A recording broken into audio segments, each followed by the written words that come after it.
할렐루야. 아멘. 반갑습니다. 한 주간도 주님의 은혜 가운데 평안하셨는지요? 네. 오늘 말씀을 전할게요. 여러분, 혹시 공기의 소중함을 느끼시는 분 계세요? 진짜 느끼시는 분. 정말 고맙다.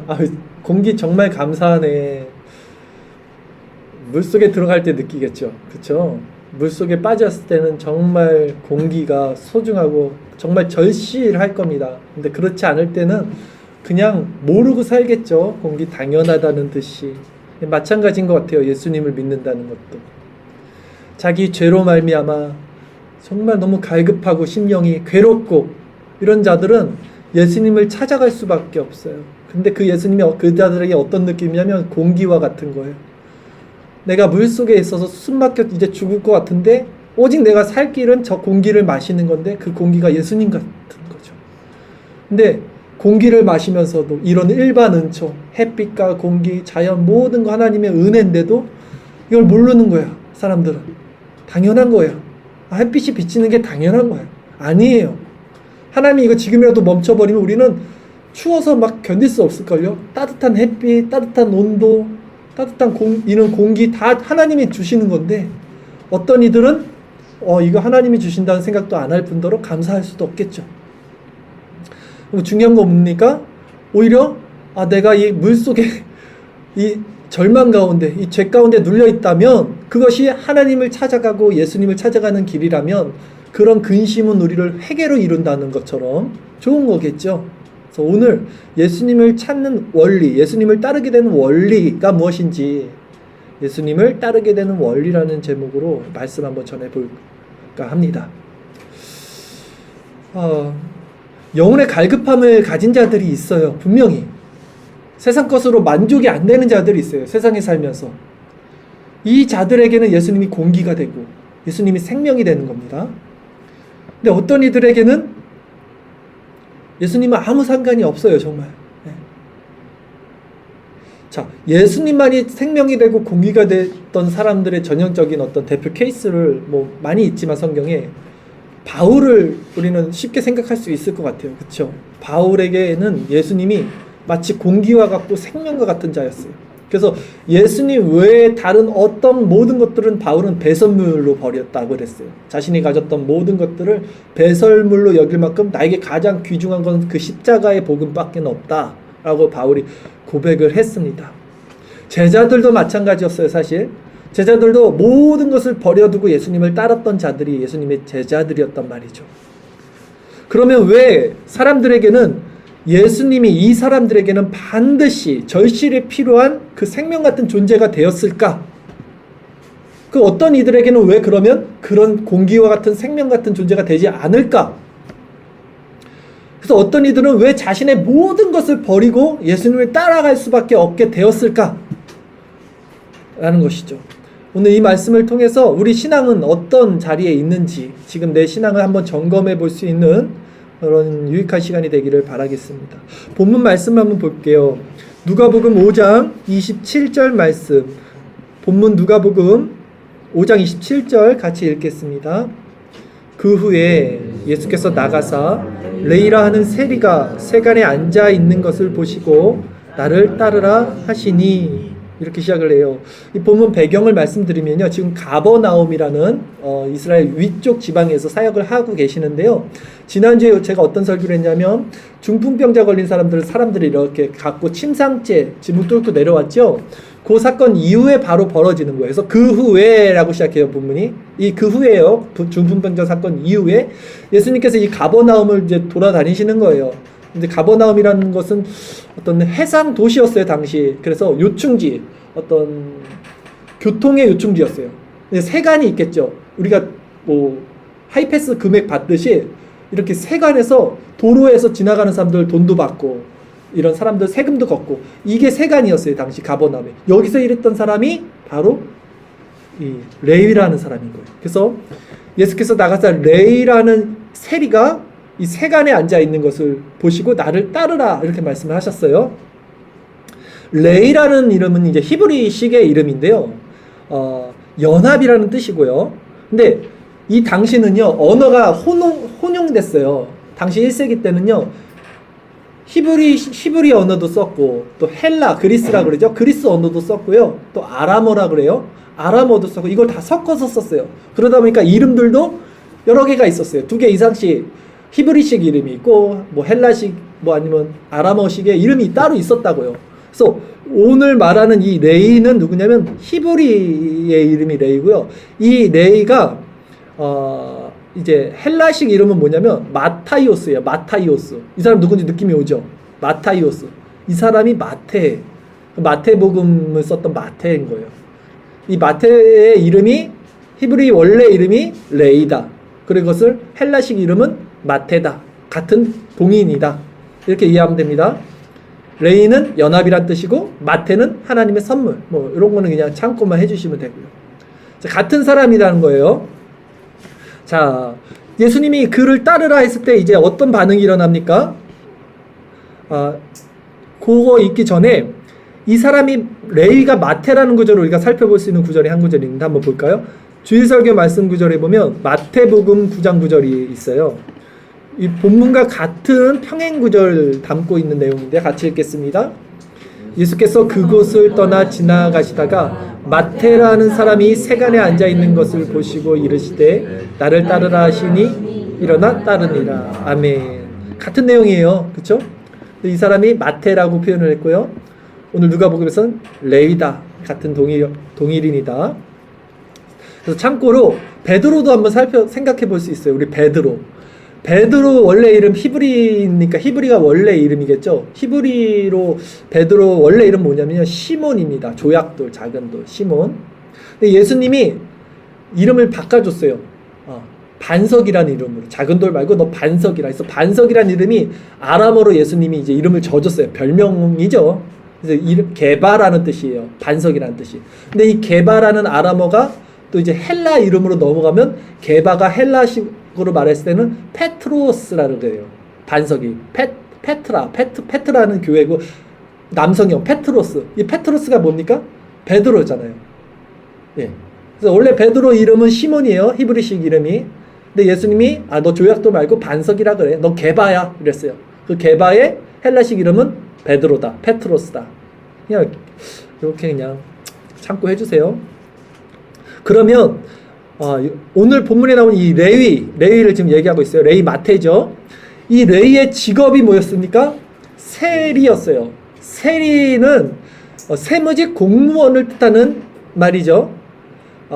그래서 이 말을 사람들은 쥐어짠다라는 표현을 썼대요. 쥐어짠다. 그만큼 사람들 쥐어짜는 이름이 세리라는 거예요. 악독한 사람이겠죠. 근데 이 세리들이요, 유대사에서 매우 멸시받은 자들이었던 이유가 있어요. 왜 그러냐면, 그러니까 성경에 보면 세리와 죄인을 같이 씁니다. 계속 성경을 잘 읽어보시면 세리가 나오는 데는 죄인이라는 단어를 써요. 그러니까 유대인들은 죄인과 세리를 동일어로 보았어요. 그만큼 세리들을 정말 싫어했어요. 네.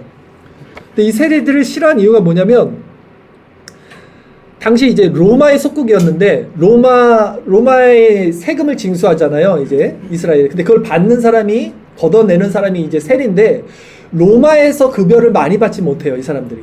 근데 어떻게 급여를 충당하냐면 세금을 떼어오는 그 사람의 수수료를 받는 거예요.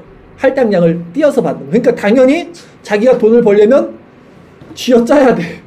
거기서 할당량을 받으니까. 그러니까 악독하겠죠. 쥐어짜서 내가 부를 했고, 이 사람들은 로마 사람과 거래를 하는 사람들이잖아요. 로마는 이방인이란 말입니다. 유대인들은 경멸했어요. 유대인은 이제 이방인들을 싫어했고, 더욱이 로마는 싫어할 거 아닙니까? 압제를 하고 있으니까. 그리고 그 로마식 돈을 막 교환하는 사람들이에요. 이스라엘 사람들은 돈도 이렇게 되게 그 이방인의 돈을 이렇게 하는 것을 율법적으로 굉장히 싫어했단 말이에요. 불경건하게 봤으니까. 유대인들이 볼 때는 이 사람은 율법도 안 지키고, 세리들은 또 자신들의 이 피를 빼먹는 매국노 같은 애들이었어요. 일제시대에 뭐 그런 친일파 완전히 그 느낌이었던 거예요. 당연히 싫어할 수밖에 없었어요. 그래서 세리와 죄인은 같은 동일이었다, 당시. 그런데 유대인들이 볼 때는 이 세리인 레위를 지금 예수님이 부르신 거예요. 어떻게 저렇게 죄인인 저 세리를 예수님은 부르실 수 있을까? 그들의 눈에는 이것이 도저히 이해할 수가 없었던 거예요. 납득할 수가 없었던 거예요. 유대인들은 죄인과 함께 밥도 안 먹었잖아요. 말도 안 걸었어요. 예.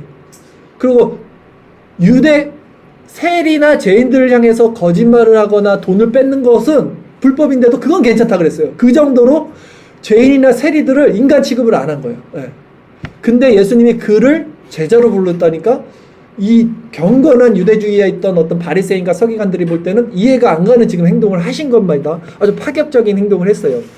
근데 그때 이 부름을 받은 레위 마태의 반응은 어땠을까요? 본문 누가복음 5장 28절 말씀입니다. 같이 읽겠습니다. 그가 모든 것을 버리고 일어나 따르니라. 아멘. 그가 모든 것을 버리고 따랐어요.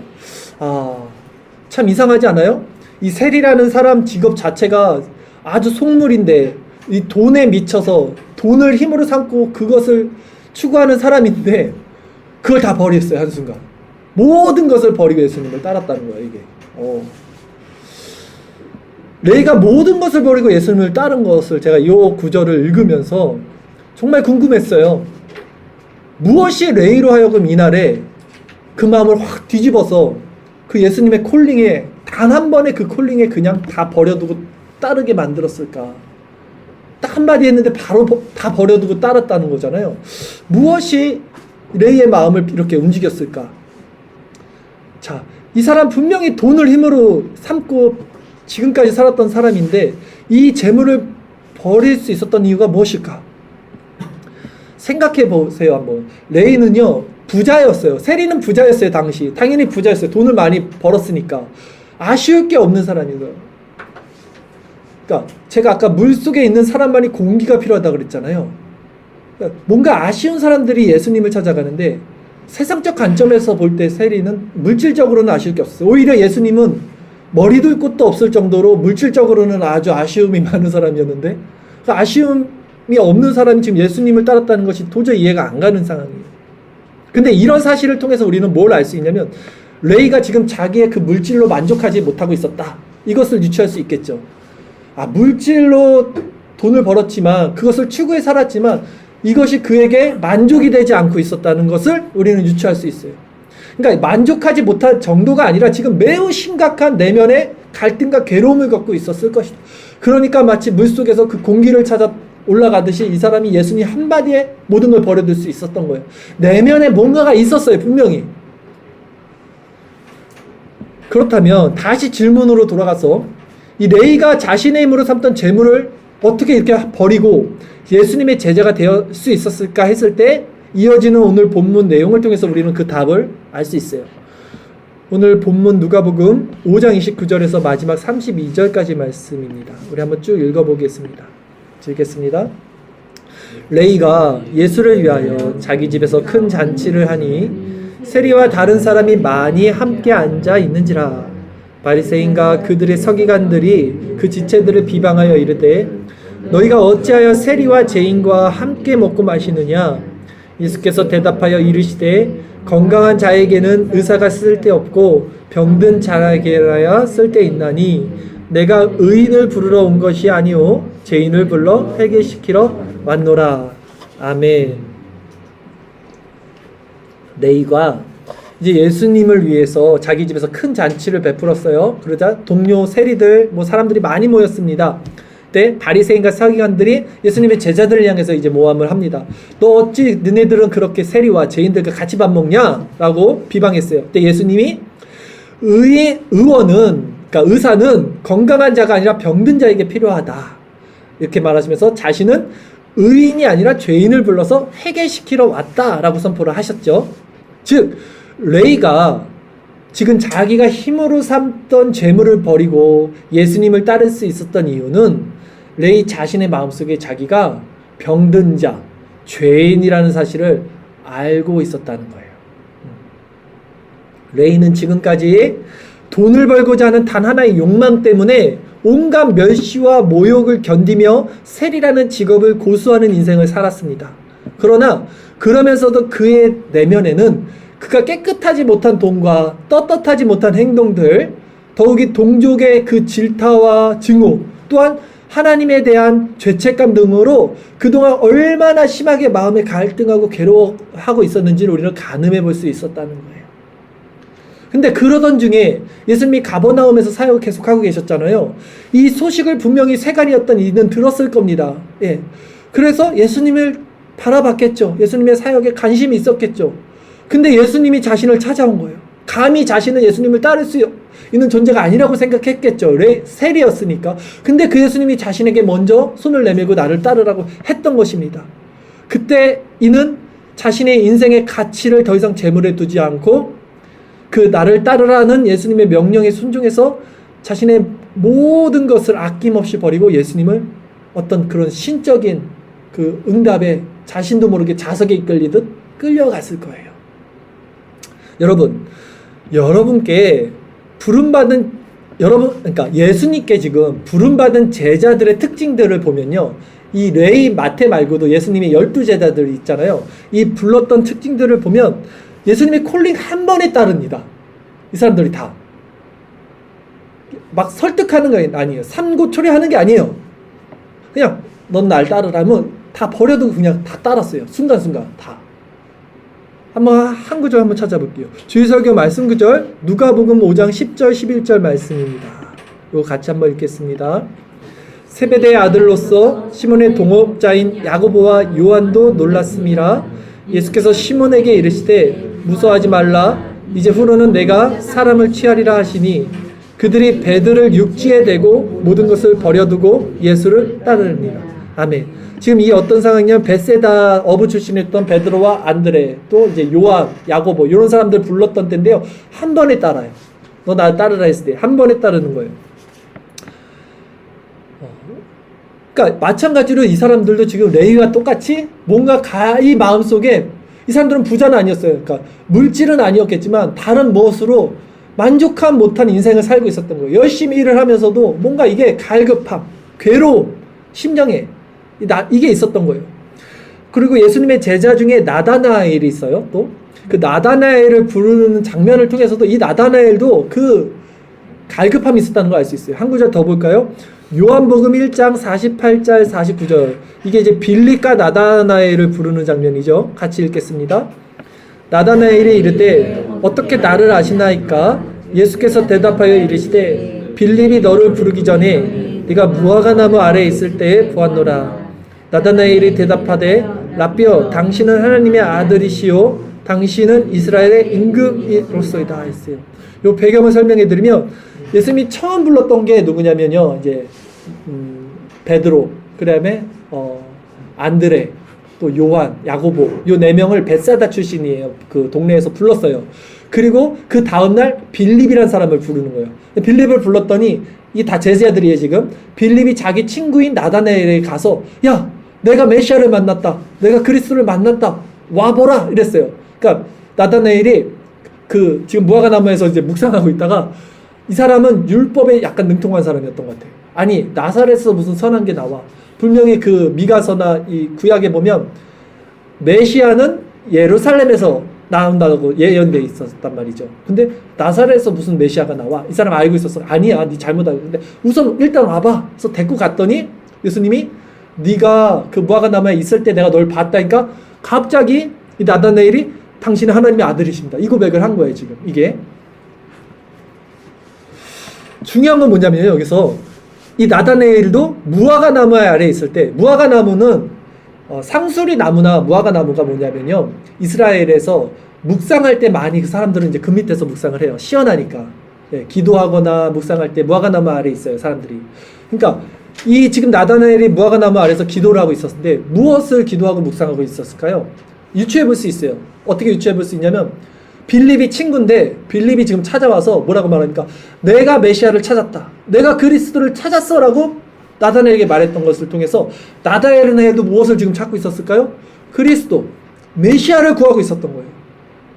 그러니까 자기 그 갈급함, 이 죄 문제에서 이 비참함에서 뭔가를 해결해 줄 그 우리의 메시아가 온다는 그 구약의 약속을 붙잡고 계속해서 있었는데 필립이 와서 나 그 찾았어 와라 해서 가서 본 거란 말이에요. 근데 예수님이 지금 너가 무화과나무에서 그 기도했던 그 메시아, 네가 구했던 그 그리스도가 바로 나다. 네가 무화과나무 아래 있을 때 내가 너를 봤다 하니까 그때 이 사람이 그걸 안 거예요. 깨달은 거야. 아, 이 사람이 내가 무엇을 구했는지를 알았다는 말을 하는구나. 당신이 하나님의 아들입니다라고 고백을 하는 거예요. 이게 상황이. 이렇듯 예수님이 부르신 제자들을 지금 쭉 살펴봤는데요. 한순간 그분의 제자가 되는 것처럼 보여요. 그러나 분명히 그 전부터 뭔가가 있었어요. 그들 마음 가운데는 죄에 대한 비참한 상태, 이 심령의 가난함이 다들 있었다는 거예요. 예. 이거 없이 예수님을 한 번에 따를 수가 없었어요. 그리고 이러한 마음은 근데 꼭 예수님의 12제자뿐만이 아니었어요. 예수님을 따랐던 12제자 외에 그 사람들도 있을 거 아닙니까? 이 사람들도 동일한 어떤 마음의 이 원리 가운데 이 적용이 일어납니다.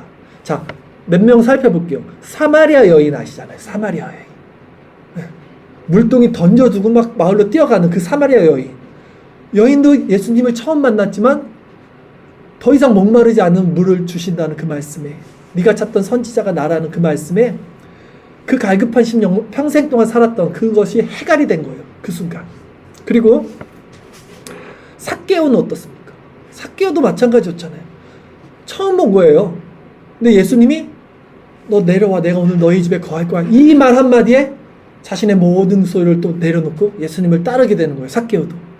그러니까 이런 사마리아 여인, 또 삭개오, 또 예수님의 제자들, 예수님의 말 한마디에 따른 것처럼 보이지만 이들은 분명히 그 전에 계속해서 뭔가가 있었어요. 채워지지 않는 정말 비참한, 막 물속에 있는 것 같은, 숨 쉴 수 없고 막 이것들이 다 있었어요. 지금 그게 없었으면 나무 위로 안 올라갔겠죠. 삭개오가, 굳이 그 작은 삭개오가. 근데 더욱 놀라운 건 뭔지 아십니까? 지금 제가 말씀드렸던 사마리아 여인이나 예수님의 제자들이나 또 삭개오를, 이들을 지금 예수님이 먼저 찾아가셨다는 거예요. 네, 이게 중요해요. 이들이 예수님을 찾아 나서는 게 아니에요. 예수님 찾아갈 수도 없어. 비참해서 자기는 예수님을 찾아갈 수도 없다고 생각한 사람이 레위였단 말이에요. 사마리아 여인은 이방 남자들 이렇게 말도 할 수 없는 사람들이에요. 자기가 비참하니까 사마리아라는 그 출신이. 예수님이 먼저 다가갈 수 없어요. 유대인들은 사마리아와 상종을 안 하죠. 유대인은 죄인, 이런 세리들과 상종을 안 하죠. 근데 예수님이 다 그들을 찾아가는 거예요, 지금. 여러분. 삭개오도 세리장이었어요. 아시죠? 세리 중에 제일 높은 사람이 삭개오였다. 예수님이 찾아가시고, 내가 네 집에 거한다. 유대인들은 깜짝 놀란 거예요. 어떻게 세리장의 집에 거한다는 거예요, 죄인의 집에. 그렇다면 예수님이 오늘도 말씀을 통해서 우리를 찾아오시고 이렇게 말씀하시는 거예요. 성령으로 말미암아. 그리고 제자들 오늘도 부르시고 계시는 거예요. 그렇다면 예수님은 오늘 우리 중에 누구를 부르시겠다? 누구를 부르시겠습니까? 예수님 오늘 말씀하셨어요. 나는 의인이 아니야. 의인을 부르러 온 것이 아니라 죄인을 부르러 왔다. 나는 의인을 부르러 온 것이 죄인을 불러서 회개시키러 왔다. 그렇다면 여러분 어떻습니까? 여러분 안에는 정말로 세상 것으로는 채워지지 않는 이런 영적인 갈급함이 있어서 이 자리에 오신 겁니까? 이것이 있어야 돼요. 세상 것으로는 채워질 수 없었던 뭔가가 있어서 예수님이 우리를 이 자리로 불러주신 거예요. 그래서 이 말씀을 듣게 해주시는 이 원리 가운데 있어야 되는 거예요. 레이는 자신의 삶에, 오늘 레이가 주인공이니까 다시 레이를 설명할게요. 마태를. 레이는 자신의 삶에 대한 강한 죄인됨의 자각, 심령의 가난함이 분명히 있었던 자입니다. 그렇잖아요. 이게 없이 어떻게 그가 가장 추구했던 힘을 버리고 한순간 따르겠어요. 물질을 버리고. 근데 이걸 신학적인 용어로 뭐라고 하냐면, 그러니까 이 사람의 마음에 있었던 갈급함, 이걸 뭐라 그러냐면요, 내적 소명이라고 하는 거예요. 부르심, 유효적 부르심이라고도 하는 거예요. 분명히 이런 부르심이 있었어요. 내 안에서 뭔가가 갈급하게 나를 지금 계속 불러. 만족이 안 되는 거야. 세상에서 뭐를 다 추구해도, 돈을 벌어봐도, 다른 행복을 추구해도, 이게 부르심이 있는 자들만이 느끼는 거예요.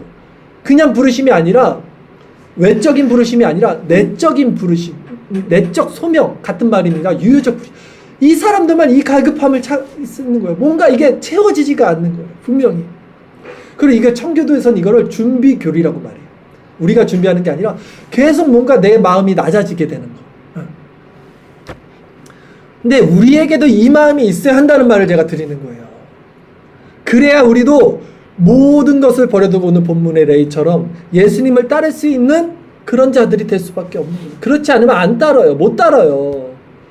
정말 숨막혀 죽을 것 같은 고통이 있어야지 그 공기의 소중함을 알고 올라가려고 발버둥 치듯이 예수님이 나에게 그런 존재가 되지 않는 한 그런 내적인 소명과 갈급한 부르심이 없으면 절대 인간은 못 따라요. 그 못 따랐던 대표적인 케이스가 누군지 아십니까? 부자 간원이었잖아요. 부자 간원 아시잖아요. 얼마나 율법을 지키고 선한 일을 도맡아하고 정말 착하게 살았잖아요. 근데 못 따른다니까요. 예수님이 너 그 재산 그거 소유 버리고 날 따르라 하니까 따를 수 있다고 생각했겠죠, 본인은. 근데 그것이 덜컥 실체가 됐을 때는 못 따른다고요. 누가 따르냐고요? 그거 안 따르면 이제 죽을 것 같은 사람, 숨막혀 죽을 것 같은 사람은 따를 수밖에 없게 되는 거예요. 이 죽을 것 같은 사람이 내적 부르심을 받은 자예요. 이렇듯 하나님은요, 자신의 백성들을 이렇게 부르실 때 먼저 그에게 죄인됨의 자각을 주고 그 죄인됨의 자각으로 말미암아 그의 심령을 한없이 낮추시고 아주 갈급하게 만듭니다. 비참하게 만들어요. 그래서 예수님께 부름받은 자들에게는 모두 이런 특징이 있었다라고 말씀드렸고요. 자, 이미 자신의 마음이 낮아져 있었어요, 이들은. 그래서 구원에 대한 갈급함이 절정에 차 올랐을 때 그때 예수님으로부터 콜링을 받는 거예요. 우리도 그렇잖아요. 절정에 타 올라서 정말 이제 숨막혀 죽을 것 같아. 이제 곧 죽어. 그때 예수님이 탁 건져내거나 예수님이 탁 손을 내밀면 그때 예수님이 나에게 빛으로 오고 나에게 생명으로 오는 거예요. 십자가가. 그 능력으로 오는 거예요. 그 목마름의 끝에 예수님이 그들을 찾아가시는 거예요. 지금 레이를 찾아가셨던 시점이 그거였던 거예요. 사마리아 여인을 찾아가셨던 시점이, 삭개오를 찾아갔던 시점이 딱 그 죽음의 순간이었던 거예요. 그들에게는 더 이상 고통스러워서 견딜 수 없을 만큼 그들은 힘들었던 거예요. 우리는 이 동일한 부르심의 원리 안에서 우리 자신을 접근해야 돼요. 나는 지금 갈급함에 어느 정도에 있고 내가 지금 그 갈급함을 예수님을 따라온 자인지, 아니면 아직 내가 나 조금은 숨 쉴 수 있어, 아직은 괜찮은 것 같아요, 이 재물도 좀 섬기고 힘도 섬기고 예수님도 좀 섬기겠어요, 부자 간원처럼 점검해 보셔야 돼요. 그러면 반대로 이제 어떤 자들이 예수님을 따르지 못하는가 이제 살펴볼까요? 그러면 자, 구원에 대한 갈급함은 있어요. 그리고 근데 마음이 낮아지지 못해. 숨 쉴만해. 이 사람들은 예수님 없어도 살만해. 이런 사람들은 누구였어요? 아까 제가 대표적인 케이스 누구 들었습니까? 부자 간어. 또 있어요. 누가 있을까요? 가룟 유다도 마찬가지였어요. 가룟 유다 예수님의 수제자였어요. 재정부장이었어요. 예수님의 사역을 했어요. 능력을 받아 귀신을 쫓아냈어요. 근데 마음이 낮아지지 못해요. 또 누가 있을까요? 사울 왕도 그런 케이스였어요. 기름을 부었어요. 왕이 됐어요. 하나님의 은혜를 받았어요.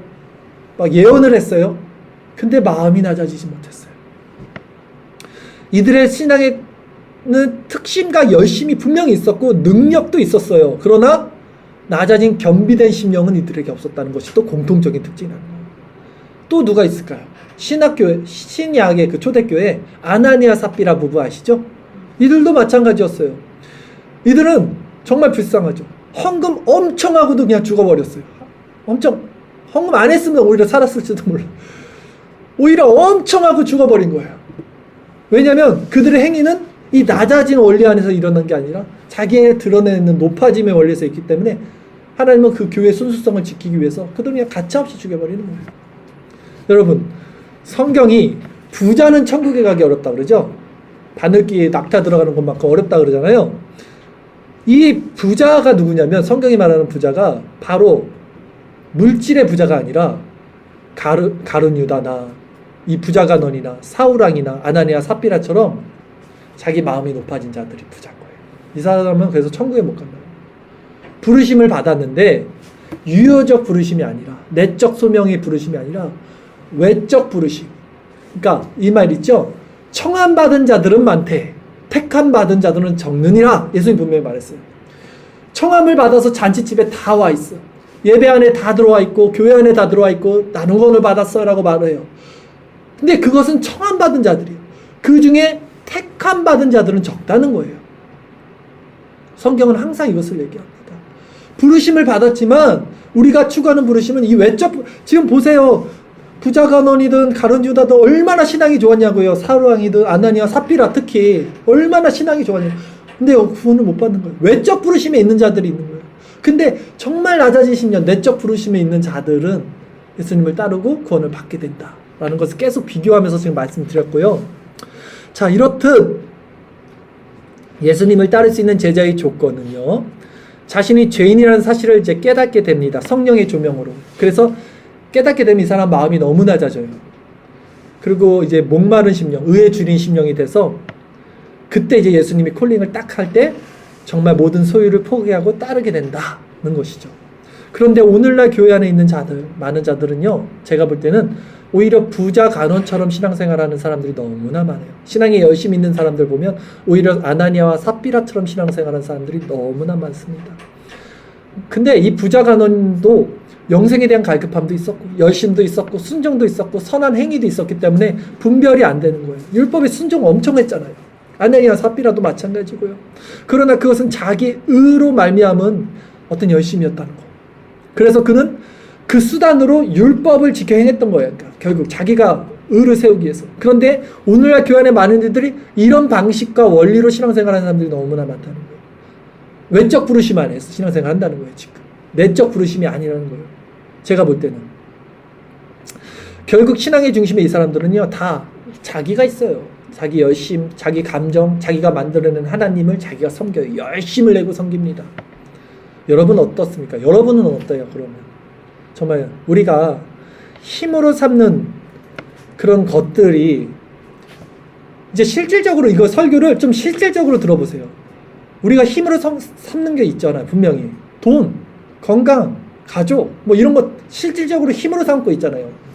그것이 하나님을 섬기는데, 내가 지금 신앙생활 하는데 방해가 된다면 여러분 그것을 그냥 버려두고 신앙생활 할 수 있어요? 하나님이 원하지 않는 방식으로 여러분이 돈을 번다든지 아니면 모든 시간을 돈을 버는데 할애해서 정작 신앙생활 하는데 지장을 준다면 여러분들은 과감히 그 돈 버는 일을 내려놓고 신앙생활 하는데 먼저 우선순위를 둘 수 있냐고요. 이걸 자기에게 딱 대입해 보면요, 그때 드러나요. 그래도 주일 예배 드렸는데 타협이 들어가고 거기 안에 자기 그냥 그게 들어가요. 부자 간원처럼 되는 거예요. 여러분이 성경 공부를 해야 하는 시간에, 제가 성경 공부만을 말하는 거 아닙니다. 그리고 성경 공부 안 나왔다고 뭐라 하는 거예요. 이렇게만 하면 이제 또 성경 공부 나와야 되는구나. 또 이렇게만 하면 또 헌금해야 되는구나. 이렇게 율법을 하지 마세요. 아나니아 삽비라처럼. 그 말씀 드리는 게 아니라 원리를 말씀드리는 거예요. 정말 하나님을 믿고 하나님을 따르는 길을 믿고 그리스도가 교회의 머리됨을 믿고 그분이 세워진 교회의 질서와 은혜의 수단과 방편인 모든 이런 말씀과 교제와 묵상과 나눔 가운데 내가 들어가야 되는 것이 맞다면, 이것이 전제라면 그것을 따르는 것이 우선순위가 되어야 되지 않겠냐는 말씀을 드리는 거예요. 그런데 동의가 일어나. 맞아, 옳은 말씀이지.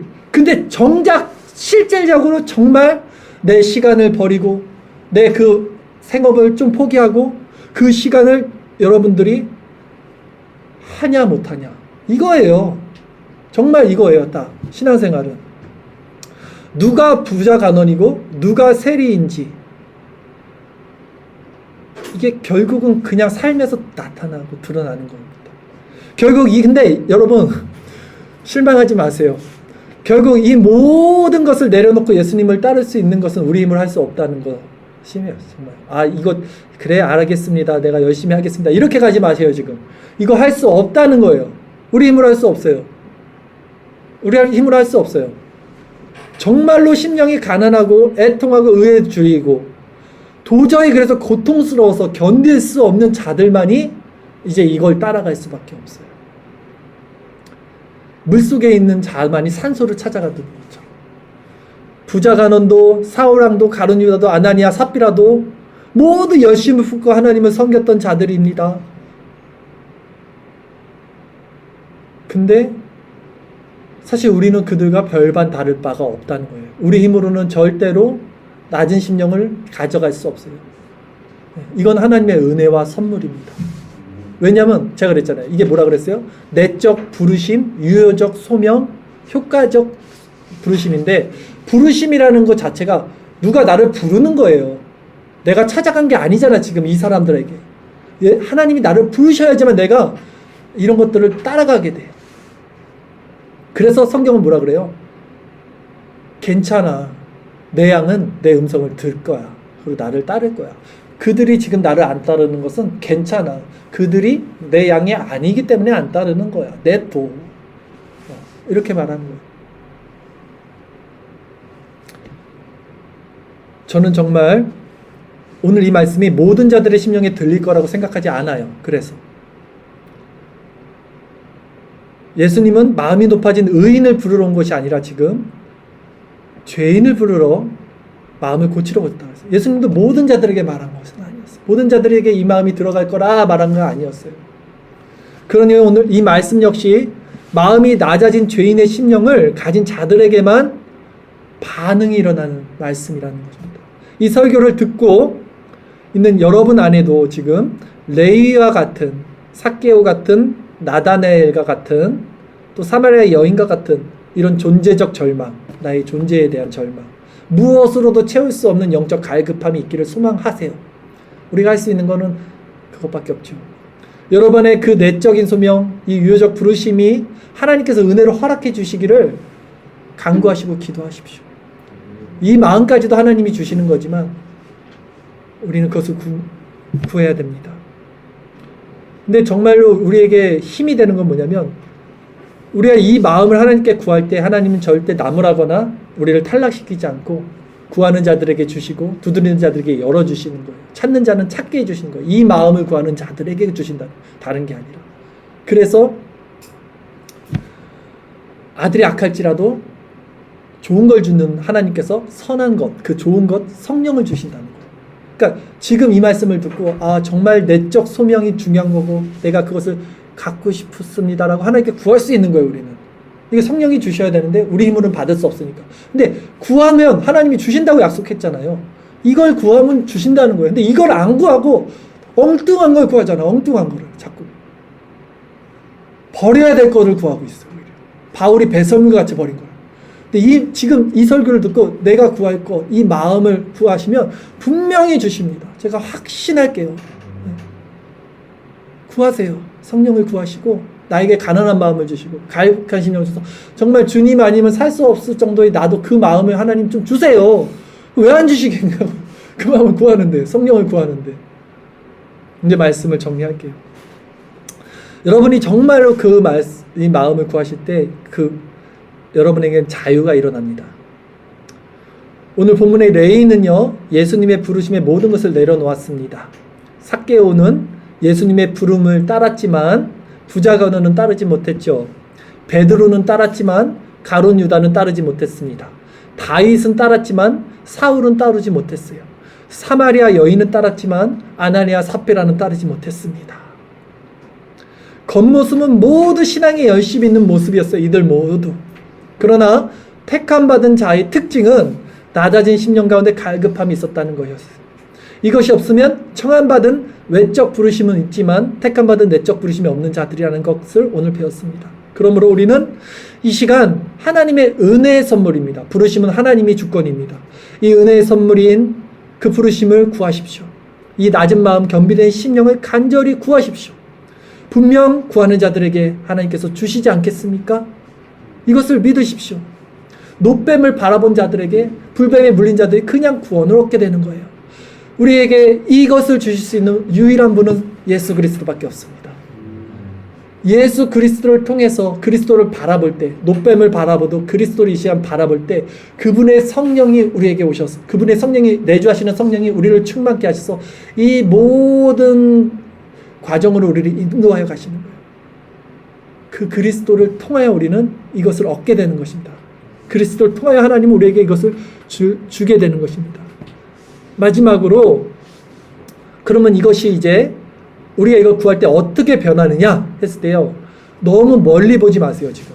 자, 이걸 구하면 이제 직장 그만두고 이제 다 올인해야 되는구나. 재산 팔아야 되는구나.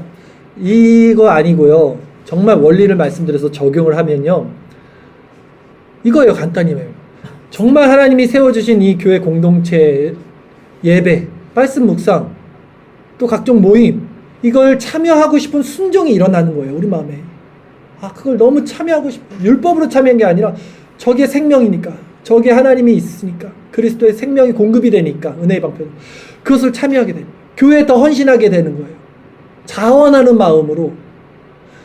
하나님께 헌금을 드리는 원리도 똑같습니다. 율법적으로 드리는 게 아니라 많고 적음이 아니에요. 두렙돈 드려도 돼요. 하나님 귀히 여기잖아요. 근데 내가 정말로 풍성하게, 내가 정말 하나님께 그 마음으로 드리는 게 중요한 거예요. 아나니아 삽비라의 마음이 아니라. 그런 마음이 돼야 되는 거예요. 이게 내 소유를 버리는 거라고요, 여러분. 이게 멀리 보지 마시라고요. 교회 한 번 더 와서 지저분한 거 있으면 청소라도 하고, 정말 율법으로 듣지 마십시오. 제가 이런 말씀 안 드리는 게, 사람들이 이렇게 말하면 이걸 해! 이런 말씀하면 헌금을 막 내고 청소를 하고 봉사를 하고 전도를 해. 그럴까봐 내가 이런 말을 못하는 거예요. 그걸 율법으로 해낼까봐. 자원하는 심령으로 이걸 정말 이해를 하셔야 돼, 이 원리를. 그게 지금 레이가 내 거를 포기하고 예수님을 따르는 원리라고요. 그게 작은 거예요. 큰 게 아니에요, 결코. 큰 걸 원하지 않아요, 하나님은 정말. 내가 할 수 있는 일, 교회의 어떤 질서와 교회의 모든 일들에 합력하고 선을 이루고 어떤 자들을 돕고 이런 거 있잖아요. 다 이것이 내가 내 소유를 버리고 예수님을 따르는 거라고요, 지금. 근데 그 작은 행위를 안 하면서 우리는 부자간원처럼 난 할 수 있어요. 예수님 말씀은 난 따를 수 있어요. 난 다 따를 거예요. no, 아닙니다. 지금 하는 거라고요, 여러분. 착각하고 있어요, 다들. 부자간원인데 다들 자기가 예수님의 제자라고 착각하고 있어요. 이 마음을 구하십시오. 그리고 이 마음으로 성령을 구해서 행하십시오. 우리 이런 모든 우리 지체들이 되기를 바라겠습니다. 기도드리겠습니다.